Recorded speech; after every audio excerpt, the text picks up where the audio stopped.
Hello, then. Welcome to what promises to be a very interesting discussion with Ambassador Wendell Lawrence, the former financial secretary in the administration in St. Kitts and Nevis, and he has served two administrations in St. Kitts and Nevis, and so lots of experience there to share with us as we look at fearless advice and loyal execution within the public service, building trust with the permanent secretaries and other senior level decision makers within the public service and the politician or ministers. Ambassador, welcome.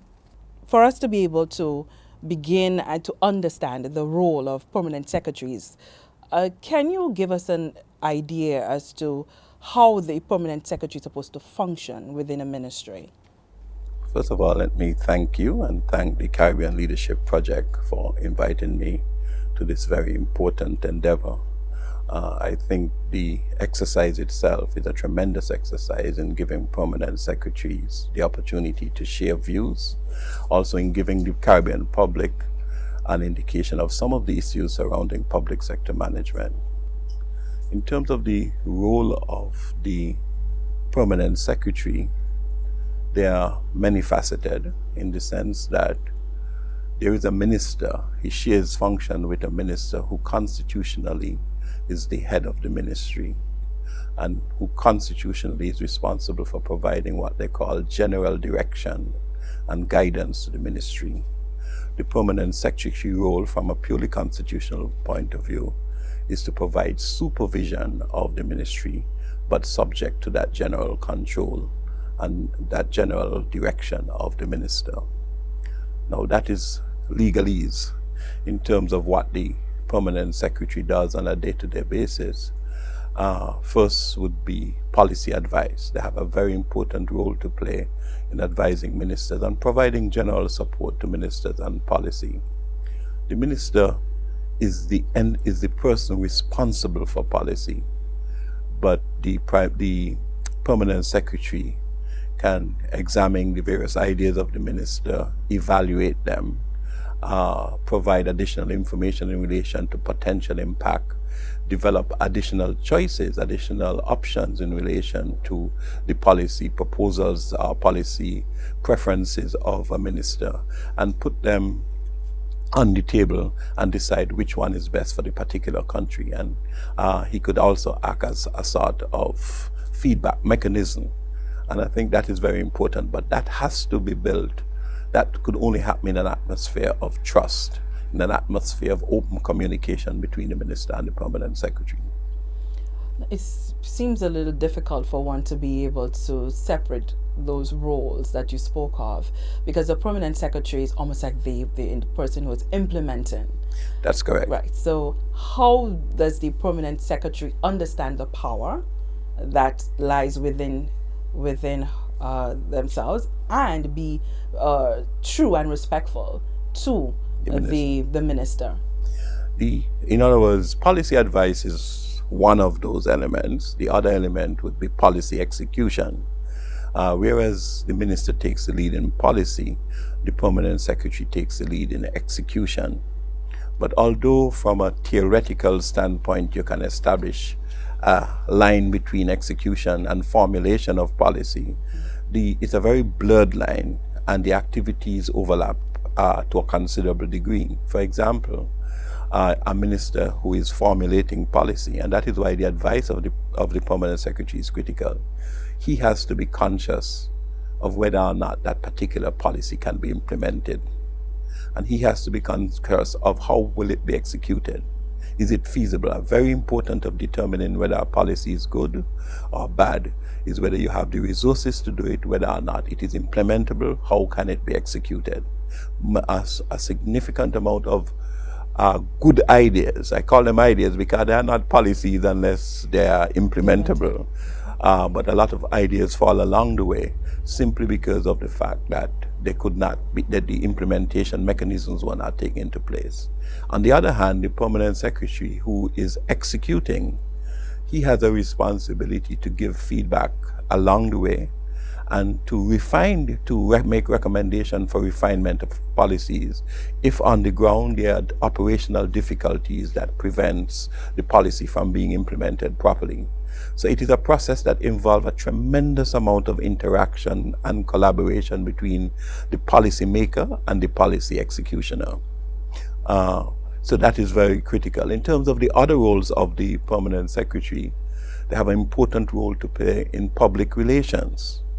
Of course, you could argue, well, the minister is who should be responsible for projecting the image and reputation.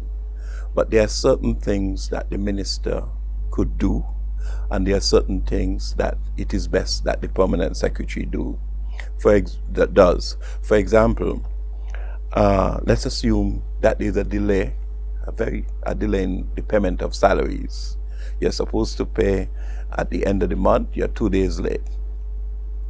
Now, if the delay is because of poor economic performance of the government, poor fiscal performance, bad policy, then that is an issue that the minister is best suited to deal with.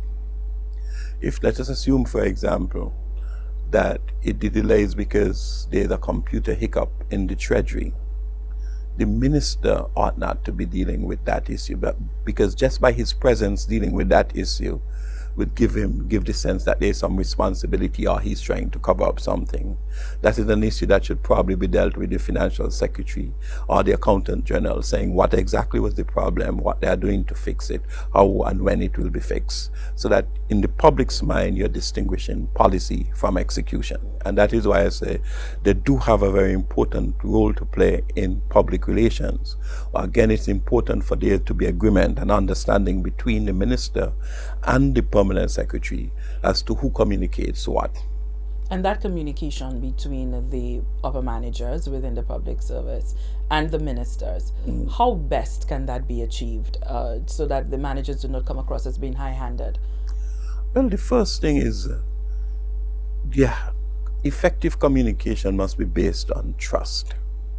And so that the first thing in building that communication, the communication between a minister and the permanent secretary is unstructured. There's no format. It has to happen on an ad hoc, spontaneous basis in response to problems, to difficulties.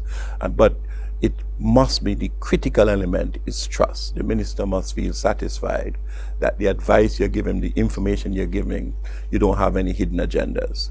And again, the permanent secretary must be assured that the minister is not insecure and not too worried about him giving frank and honest advice, and that he really does trust the advice. It doesn't mean the minister has to accept the advice, and many times he will not accept the advice.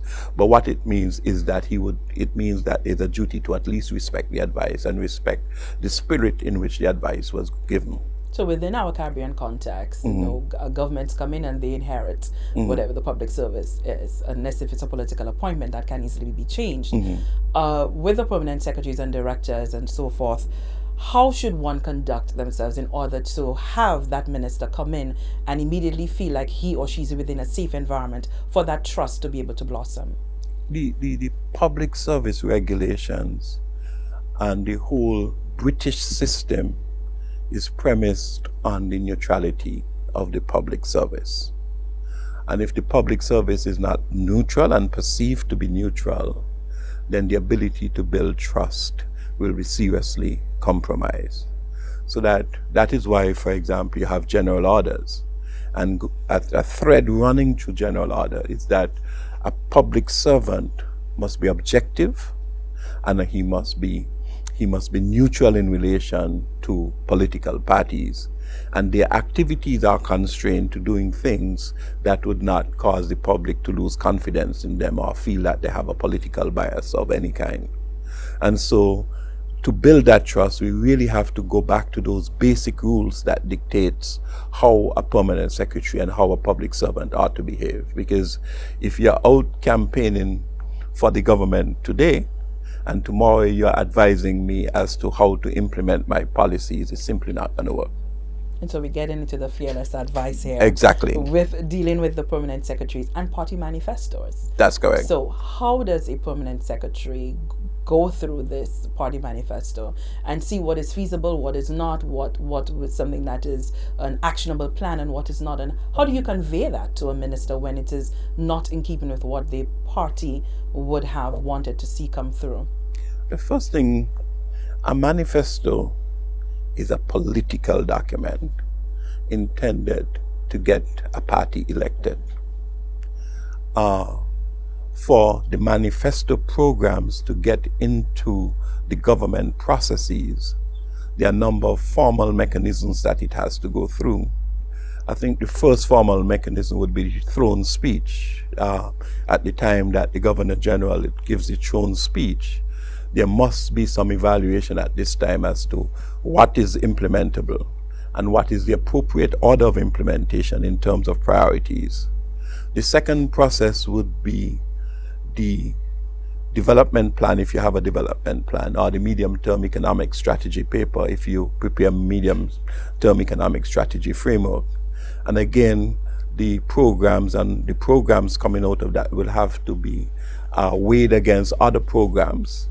It would also have to be looked to see whether or not it is consistent with other things that are currently in place, whether or not it is practicable from a standpoint of the resources you have available, whether they could be tailored in a way that makes them more practicable.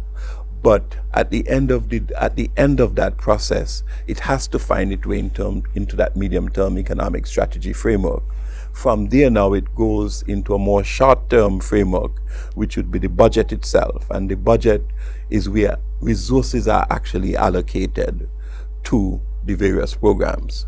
What you'll find in our system, even if an idea that came up during the campaign and in the manifesto does not make sense, sometimes it is not possible to immediately just throw it out. But what you do is that you decide on what priority you have, because in any government processes, there are some things that are low priority that perhaps don't get implemented at all, or maybe the environment could change, and whereas it was not feasible today, the priority could change later on, and it can rise up along in the priority list. So that is a very challenging position, because even though a permanent secretary has a duty to be objective and neutral, he has to be aware of the political sensitivities of the minister. That is a very important part of that trust element. Some people don't want to admit it, but if you're working together and you're totally oblivious of some of his concerns, then that's going to break down relationship. And that sensitivity requires that sometimes, if you even have to put down a program that is not well conceptualized at manifesto stage, that you put it down very slowly and very lightly and very comfortably, so that it does not create too much harm and too much hurt. Because a permanent secretary who understands the survivability, that's correct, politically, of the minister, that can create a better working environment, can it not? Yeah, but that doesn't make you political. That makes you understand how he's thinking and how best to carry out your function. But that does not make you an animal, a political animal. Yeah, it's a very fine balance between being sensitive to what the politician needs and what he wants, and actually becoming a political animal. I think a civil servant has to find that right balance. And we'll talk further about that balance, because when we come back, we'll deal with the whole, the ethical dilemmas that a permanent secretary or a high-level public servant manager can find themselves in. Stay with the discussion. We're back in a bit.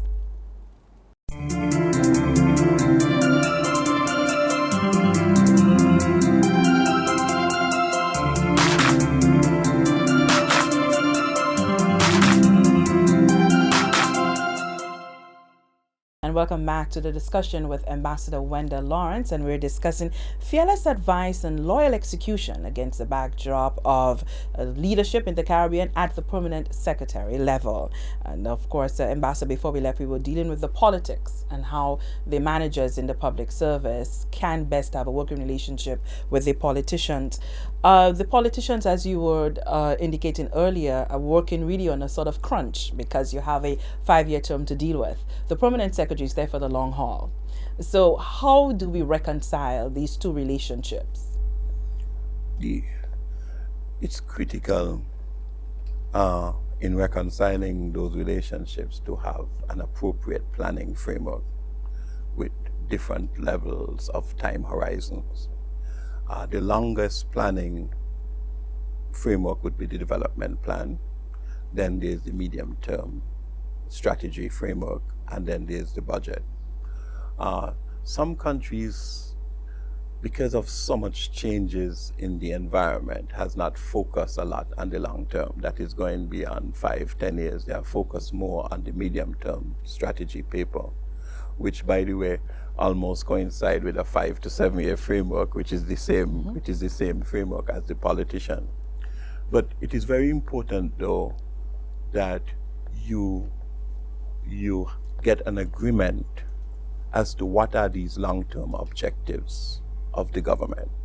And that they must be buying by both the public sector, the public service, by the ministers. And so that once you have that long-term agreement, then once you have an agreement on long-term objectives, the next step would be the programs, the specific programs that you have to implement now, that you have to implement in 2 years, 3 years to achieve those long-term objectives. And even here, you do have some flexibility, and the flexibility occurs in terms of choice of programs, which are 2 or 3 programs may achieve the same objective. And secondly, you have some flexibility in terms of when. For example, in that 5-year period, it doesn't matter what any politician, what any public servant, in that 5-year period, they are bunching of some of those programs. But if you know that those programs will have to be bunched near the 5-year cycle, then that will determine how you plan year 1, year 2, year 3, because there's a limited amount of resources. The critical component here is to have a discussion with your minister from very early in relation to the limits of resources and the limits of capacity, and to get an understanding as to how and when he would like this program implemented and what would be the consequences of implementing them out of sequence. Now, there's also the issue of ad hoc projects that comes up. And because we're in a political process, you'll find, for example, he goes to his constituency and he realizes that a road, everybody is crying about a road or a bridge, or maybe it's a hurricane that some people have lost their homes. And again, the budget itself must have, and we don't do this very well, but the budget itself must have a generous amount in our environment provided for contingencies, so that you must have, and the last set of disasters we have had, St. Lucia last year had a disaster near Christmas that nobody expected. But the other possible sources of that is that a constituency could become very, very concerned about something, and so that it suddenly become a public issue, a national issue, becomes a high priority to the government. And the public service cannot be insensitive to that, so that there has to be that flexibility to do it. The civil service regulations, the financial regulations themselves, have provisions for contingency warrants, have provisions for appropriation warrants in the case of some countries. But even those have to be funded. Even though you allocate more money and say it's authorized to spend, you have to actually find the money to fund it. And so that your cash management and your cash planning become a very critical element. So in a nutshell, I'm saying that you marry the long-term objectives with the short-term objective by, first of all, a consultation and an agreement on the long term. And because the long term is policy related, the minister will play the lead role in that. And secondly, in terms of implementing the short term and the medium term, you build into it some amount of flexibility, and you have a continuous dialogue and communication. You cannot avoid the continuous dialogue and communication in that process. Because of the nature of the beast that politics is, oftentimes, we read stories in the media, rumor mills are churning with perhaps papers that are sent to the desk of a permanent secretary for favors that may not necessarily be in keeping with what regulations may be. And so there might be some ethical dilemmas that a permanent secretary may be faced with in the execution of their duties. So how does a permanent secretary, what are some of the strategies that they can use in dealing with such situations to ensure that whatever is done within the framework of the law and regulation? I worked with a prime minister who said to me, I have a mandate to carry out, but you are the gatekeeper and you have to make sure that I don't break the law. And so many times people come with proposals that does not fit the legal framework. And you have to find a politician is what he is. He has to cater to his constituency. But when it interfaces with the government, the permanent secretary has a responsibility to make sure that it complies fully with law, that it is fair, that it does not result in the waste of government resources, and it does not result in some people feeling discriminated. And there are some areas like procurement, etc. There are a few things that you need to be aware of in this is that you need to be aware of the relevant laws. For example, procurement will be a very important law, and that protects you tremendously. As financial secretary, you have to have a very healthy relationship with the Attorney General, because there are many instances where you're being pressured and you have to get an authoritative position in relation to the point that you have established that this cannot be done. And the Attorney General you will find in our system, and notwithstanding his political persona, he's first of all a lawyer. And if you ask him a question, he has to give you the legal. And that has been the experience with all of the Attorney General. And I've found them to be very, very important allies in this whole ethical questions. And thirdly, you have to have self-confidence as a permanent secretary. If you know you're right, you know the legislation supports you, you cannot be overly conscious about the fact that you lose your job or anything of that nature. You have to stand out for the right position. My experience, again, with most politicians is that they want to do the right thing, and they will push and push. But if you push back, and you push back in a reasonable way with a substantial amount of information and knowledge, and with the support of relevant legal advice, etc., you will get it through. Sometimes it's a long and difficult process, and sometimes relationship could sour in the process. But there are some things that you have to risk relationship for. And anything that could cause the government to breach a law is one of those things which you probably have to risk relationship for. So what are some of the questions that should be asked when trying to make such a determination in what is best in a given situation? What should a permanent secretary sit and ask themselves first? I think the first question is, one, whether or not this is legal. Secondly, whether or not this is fair.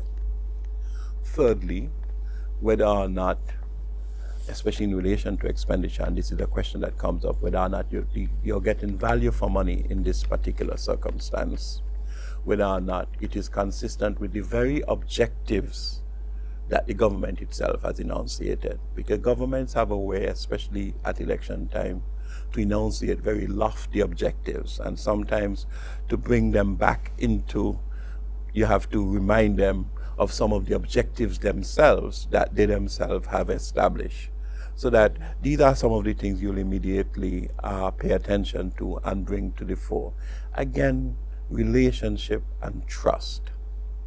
If the minister feels that you're doing him something because you have an underlying objective, or that you're trying to achieve some agenda of your own, even when you give solid advice, he will not believe you.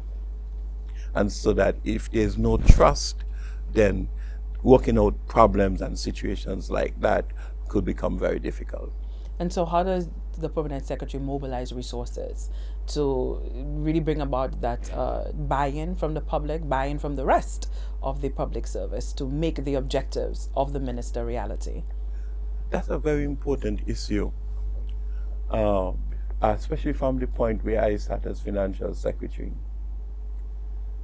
Many permanent secretaries have not been able to mobilize the resources for the things that are desirable and meaningful for their ministries, because they have not put together proper proposals. I mean, in Ministry of Finance, I've seen ministries present proposals which have to go to a cabinet subcommittee on the budget.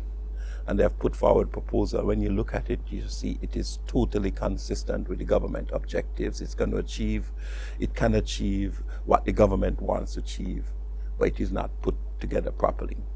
when you have limited resources, there's contention for those resources. And you have to put your case as carefully as possible. Of course, the Ministry of Finance has to play a coordinating role, because if something is really good, even if the case is not presented well, you probably have to send a budget officer to meet with the guy and help the guy to actually present the case so that it can be well presented. It has to do in terms of mobilizing resources. It has to do with effective presentation, effective communication, building relationship with the Ministry of Finance, building relationship with other ministries. There are many proposals that you are coming up with for your ministry that will have a positive impact on other ministries. And so sometimes you have to build alliances with some of those other ministries to help you get the resources. So give us maybe one or two examples of strategies that you personally were able to apply during your time as financial secretary in St. Kitts and Nevis to influence, senior decision makers and get those allies that you needed. One of the most difficult issues we had at one time was in Ministry of Finance. One of the real problems you do have is the tendency towards over expenditure. And one of the problems we were having is that even after you had given a budget, we had an abundance of requests for appropriations, that is contingency expenditure. And when you look at them carefully, they were not really contingencies. They ought to have known that these expenditure would have come up from the very beginning of the year. But then again, salaries, we also needed to do a salary increase. And I recall, and funding the salary increase was really very difficult. And I recall having to go to every ministry by ministry.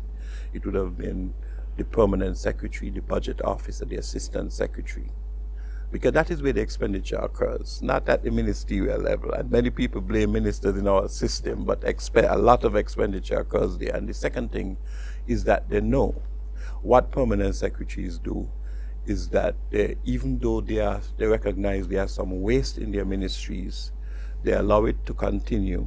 And then at the end of the year, they want to do something useful. They ask whether or not the funds we are allocated to this wasteful product can be reallocated to something more useful.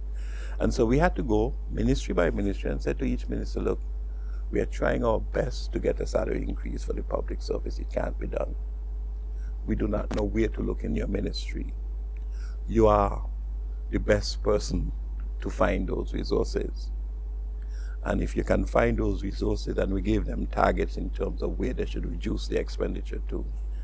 And that year was a really useful year. We were able to give the salary increase because we did find a significant amount of savings. Now, once you have found those savings, they can't go back and rebudget for them because they have already identified that those resources were not needed. So and the important thing is that the permanent secretaries recognize they're working for a salary increase not only for themselves, but for their workers, because they have a job of keeping their workers motivated, and a prolonged period without salary increase is a demotivating factor. And so they were very much into the whole process. We'll take a break here. When we come back, we'll talk about capacity building and organizational skills. Stay with us. The discussion is back.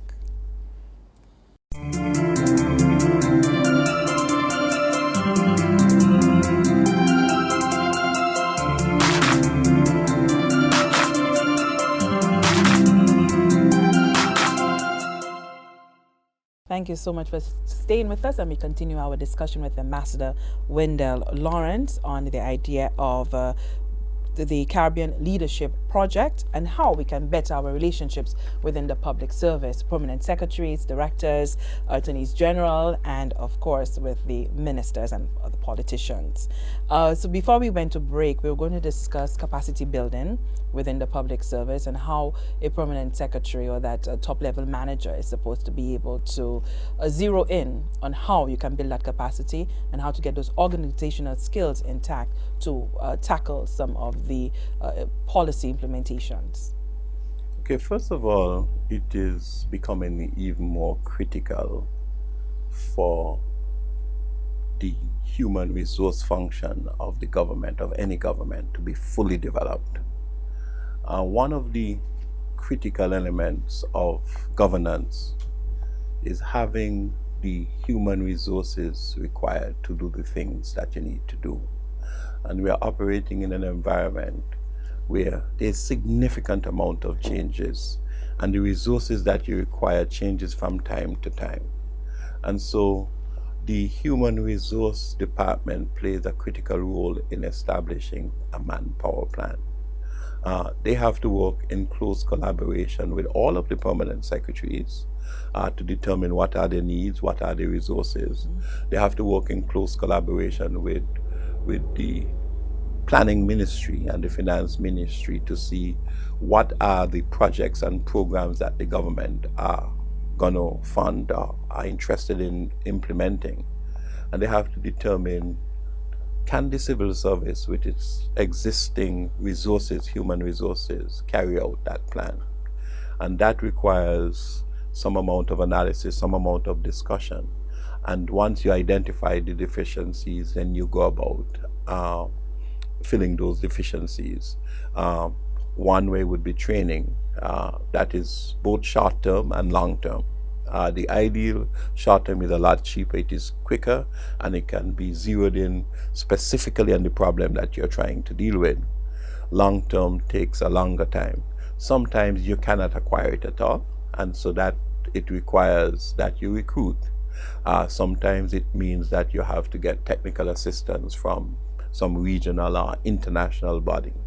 But that whole question of capacity building have to do with a very coordinated approach at the central human resources ministry or human resources division within the government mechanism. But it is extremely important, especially in the context of a rapidly changing environment where the functions of public servants are changing, and the emphases and focuses of public servants are changing almost every day.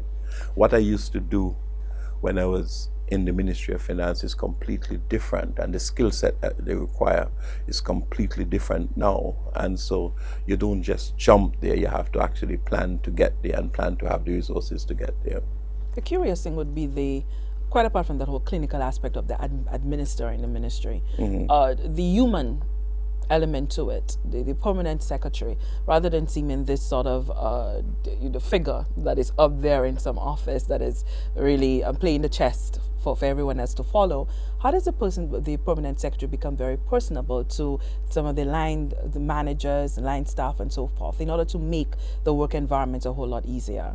This is a very critical element that sometimes we don't pay a lot of attention to. For example, in my case, I had a number of departments, line departments, customs, inland revenue, planning, and all of those persons were very highly proficient technical persons who probably knew more about their area than I knew about it, and who probably would inform me on an ongoing basis as how do you influence government policy to take into account their technical knowledge. It requires a conscious effort to build relationship. Firstly, anything to do with their areas, you have to communicate with them. If you enunciate a policy that has something to do with customs and the customs department was not consulted, implementation will be a nightmare. They're going to feel insulted. So what I actually did was, on a weekly basis, I made sure, even if I could not visit the ministry, I would make sure that I call the ministry and the head of department, find out what are the issues, what are the problems.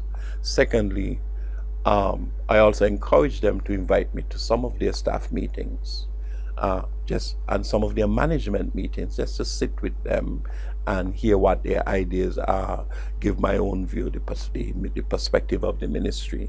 And that has, sometimes I perhaps did not doing as much as I ought to at the time, but the more I look at how the civil service runs and the level of independence of some of those ministries, it's becoming a very, very critical component of running a ministry. You have to be on the ground, speaking to your heads of department, letting them take an active role in policy advice and making sure that they understand what are the role and functions and what are the constraints that you have.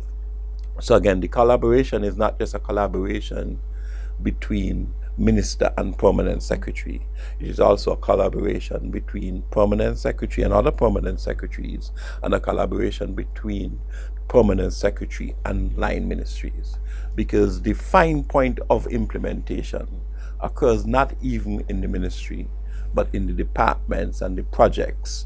That is where it happens. And if there's that flow of information that's not happening there, you're going to have a lot of hiccups in implementation. So that builds trust throughout the entire ministry. It builds trust throughout the entire ministry. It brings us to the question of loyalty and how you get that loyal execution. Is there a duty of loyalty within the public service for a permanent secretary? It is. That's a fundamental aspect.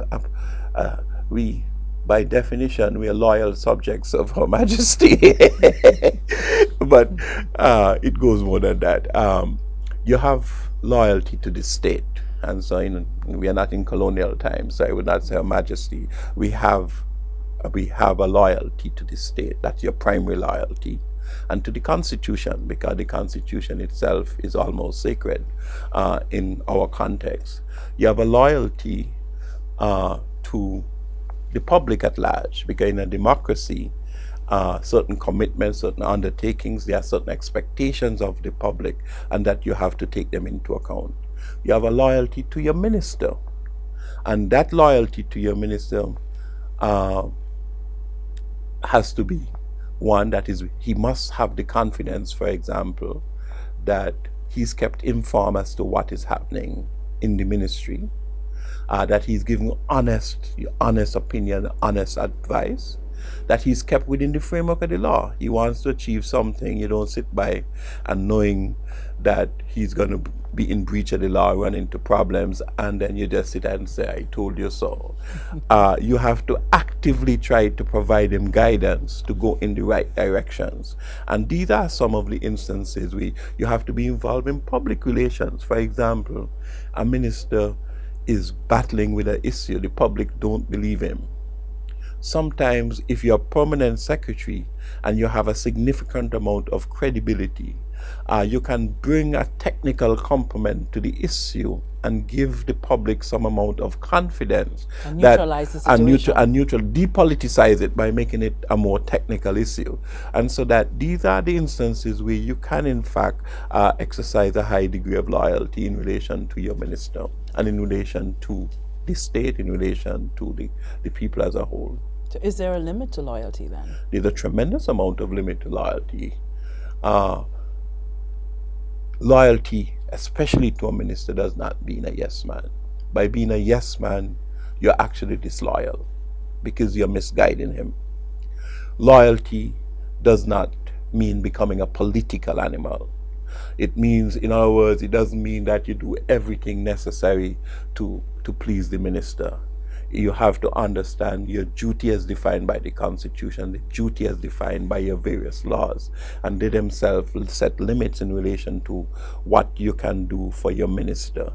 Loyalty also involves, it doesn't mean that you must hide your opinions or hide your views. It means that you have to be open, you have to be prepared to ask your ministers hard questions when it is necessary, in a very polite and very respectful way, but hard nonetheless.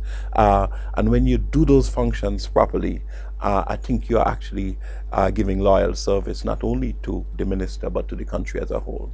Sometimes it can be quite a task to get a minister to understand where you're coming from as a permanent secretary and wanting what is best for the ministry, for the country, and even for the minister's own performance. So in building that trust relationship, is it something that is required for the permanent secretary to even perhaps want to do so beyond just the office walls, or should that relationship simply remain at the working level? Can it be something personal as well? Definitely. In building the trust. I personally believe that there's nothing wrong with interacting with other permanent secretaries, with your co-workers, with ministers on a personal basis. I do not think that personal communication can replace the formal communication, so that even things that are discussed and agreed on at a personal, non-formal, has to somehow find its way into the formal. But to the extent that you have a drink and you are able to trash out an issue that was causing a problem, because remember, in an office, everybody's on guard. Outside of the office, there's a more relaxed environment. You get a chance to discuss what is really your views. And so that I think supplementing that by some informal communication, I've found it to be very, very helpful. I try my best to get on with all of the people I work with, including the ministers and everybody else. And that helps you within the ministry itself when you have your work to do. So based on your own experience, what are some of those potential sources of mistrust? The mistrust comes from the political system itself. You have an administrative system sitting side by side with a political system. And sometimes the political system, the major objective of a political system is to get re-elected, to make the minister looks good. Through the process of making the ministry look good, the major objective of the administrative system is to ensure fairness, to ensure compliance with rules, to ensure procedures, the application of appropriate procedures, and so that it does create some tension. The two systems running side by side does create some tension. In terms of actually where the tension comes from, that first 6 months after a government has one office becomes critical, because many people come into office, a new government in particular, they come into office, they do not have a lot of experience, a lot of knowledge about the system. They might have been very, very competent in their sphere of competence, but certainly in the public service, it's a new experience. And the civil service has a function in ensuring that they're brought up to speed. And the level of competence and the level of sincerity that you demonstrate in doing that will perhaps fashion your relationship for the rest of the period he's in office. The other areas has to do with whether or not you yourself have a strong political agenda or political bias. Or it may not even be a political agenda, it could be a religious agenda that is inconsistent with the government. It could be an ideological position. A new government comes in, completely new ideology, you probably feels that you are more supportive of the left or the right. And that in itself can be a source of disloyalty. Even the clubs and people you associate with could have goals and objectives that are inconsistent with your role as a permanent secretary and your role as a person who should advance the country. And so that all of these areas can be a significant source of disloyalty. And so sometimes as a permanent secretary, you have to do some serious self-evaluation and try to determine what are some of the things that prevent you from giving fearless advice and from being loyal in executing the policy prescriptions, the policy advice of the government. Okay, Ambassador, you spoke about tensions that can occur. So when we come back from this break, we'll talk about some of the lessons that have been learned in the trenches. Okay.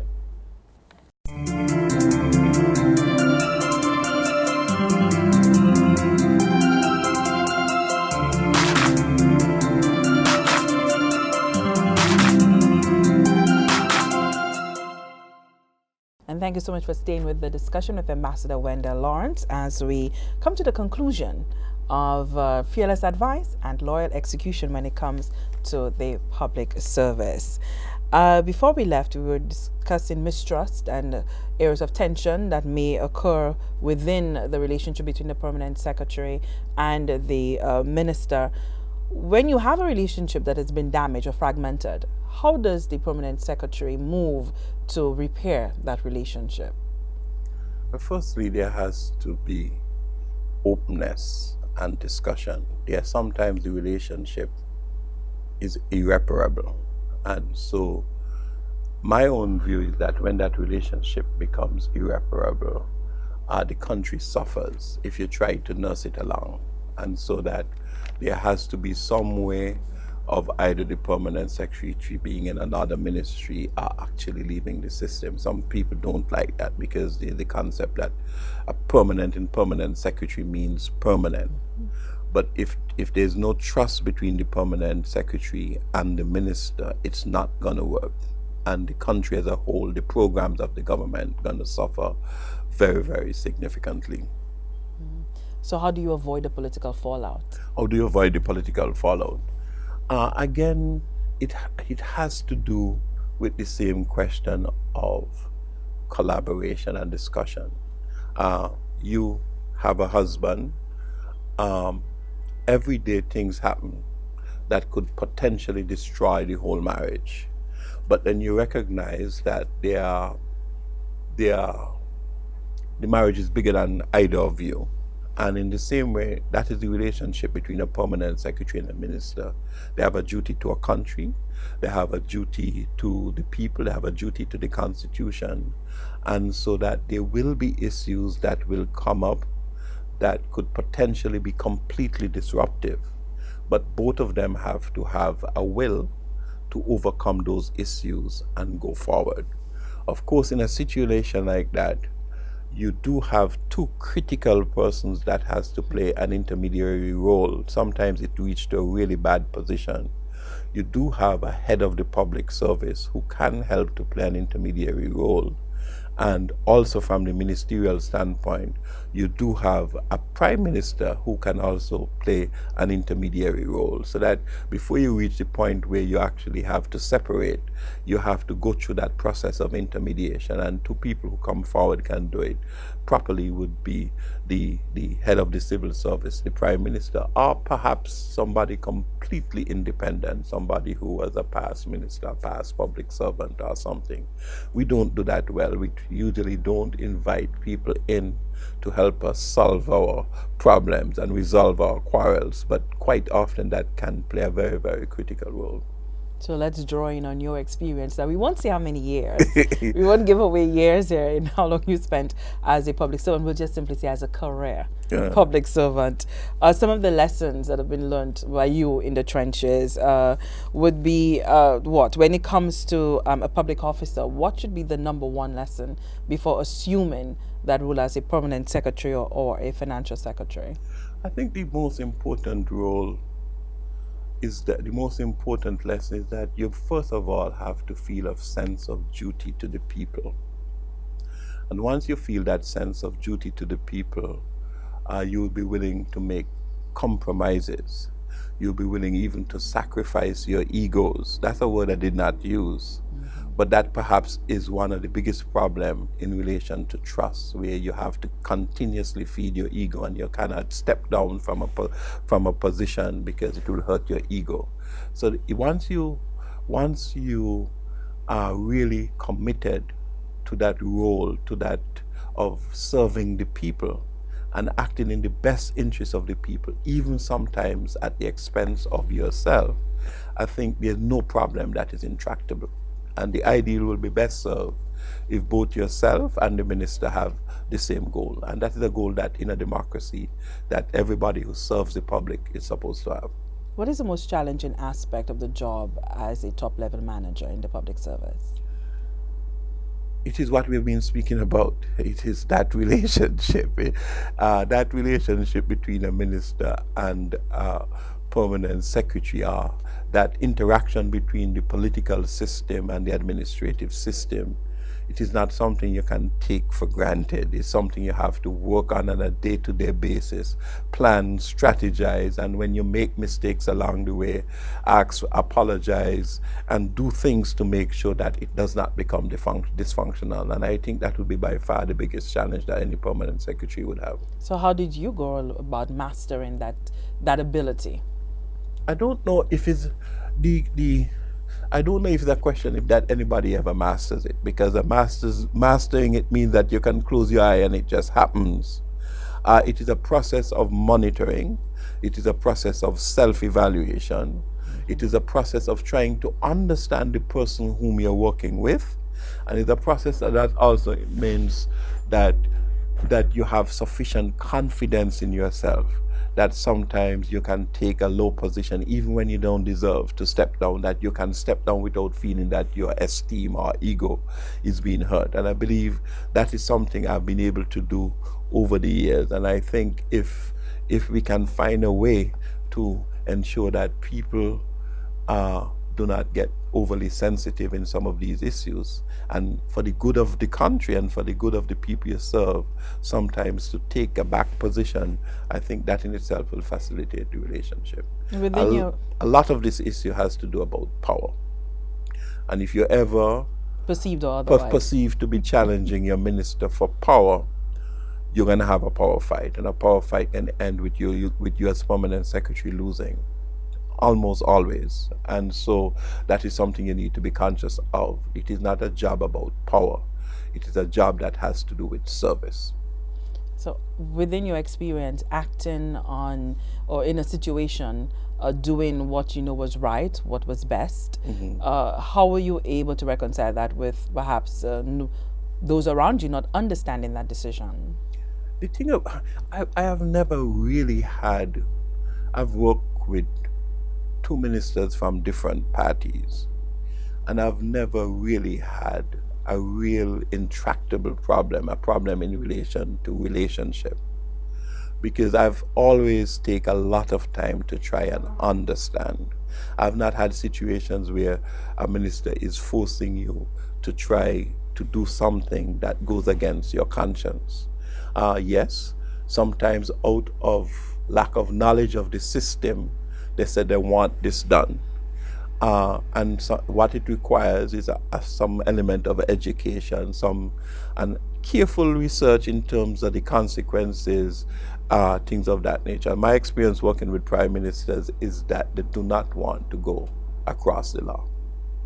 And so that once you have that understanding, I don't think you'll have. Maybe I've been lucky to have two good prime ministers, but I do find that my experience working with them has been quite helpful. So the relationships and networks built, and because you spoke about being able to network across ministries and with other senior decision makers, that ability, how did it provide you with the environment for you to deliver that sort of fearless advice and loyal execution? There was one thing in our system that didn't work very well, was the meeting of permanent secretaries. We used to try to have regular meeting of permanent secretaries, but because our system was very small, what happened is that somebody was always overseas, and so that networking among permanent secretaries and public officers quite often happened at an informal level, and even at a more formal level, sometimes it requires that you go and sit and talk to the chief secretary, talk to a permanent secretary, where you have a commonality of interest in some particular area. But in a small system, that level of interaction happens quite frequently, and that bolsters the atmosphere for networking among the public. There are lots of problems which quite often many permanent secretaries had in common. Even across the OECS and across the Caribbean, I have found that sometimes you have a very, very difficult problem. And because we used to have so many meetings of CARICOM, of OECS, and you meet with your counterparts on such a regular basis, that is something we don't often use enough, that you can actually take up the phone and speak to another permanent secretary in the same area, and they might have had a similar problem. They might be able to give you another perspective on the issue, and that too is something that we have not used as well as we did, but I certainly did it a fair amount, and I've developed some really, really useful and helpful relationship with other permanent secretaries from around the region. So what would be your nutshell advice to permanent secretaries as the role evolves, and now they are beginning to exist in a very difficult environment, economically, socially? So what would be the advice that you give to existing permanent secretaries and those aspiring to fill that role? Yeah, the first basic requirement, in my view, is that you have to conscientiously work on yourself. You have to be confident in the advice that you give. You have to be competitive. You have to be satisfied that your skills that are competitive so that you're not constantly worrying about whether or not you lose your job. And again, you have to make a distinction between yourself and the office you hold. I've found many public servants are mortally afraid of being separated from the office because then they lose a sense of the identity. And if you have those types of problems, then you'll have the tendency to do whatever you are asked to do without question. So that the first requirement is to work on yourself and to continually develop yourself so that you can perform the role in an effective manner. Within the execution of your duties, how does the permanent secretary know what he or she can control and what he or she cannot control? What's within that purview? But the thing about it is the civil service have a very elaborative legislative framework. And so it is very important for you to know what are the legal framework. Secondly, once you become a permanent secretary, you should come with a fair amount of experience, and not just experience in the particular system or in the public service as a whole, with experience in terms of dealing with people. And that is the first thing you'll do once you get into that position. Begin to understand that there are some things which are beyond your control. And for every ministry, for every relationship, it is different. There's no set of rules that you could apply in a situation like that. What is required is for you to carefully study who you're dealing with, carefully study the processes, the subject area, and make a determination based on experience that is almost empirically determined as to what are the things that are meaningful, that if you change, you can have a meaningful impact. What are the things you can't change, and what are the things that if you change, it's likely to have the impact that you want it to have in any way.